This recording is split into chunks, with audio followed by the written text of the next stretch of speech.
पाकिस्तान की मौजूदा सियासी सूरत हाल के हवाले से ओवरसीज पाकिस्तानियों में शदीद गम और गुस्सा। बोले कि हुकूमत वक्त इलेक्शन से राह फरार अख्तियार कर रही है।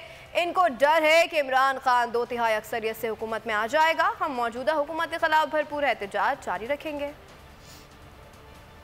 पाकिस्तान के अंदर इसकी भलाई और पाकिस्तान की सियासी एक ही हल है, सिर्फ और सिर्फ, और जिससे आवाम को रिलीफ मिलेगा वो है इलेक्शन कराओ, मुल्क बचाओ।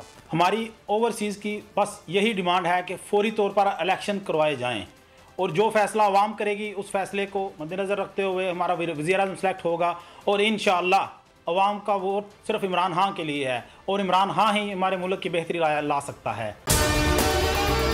अगर आपको हमारी ये वीडियो पसंद आई है तो लाइक पर क्लिक कीजिए।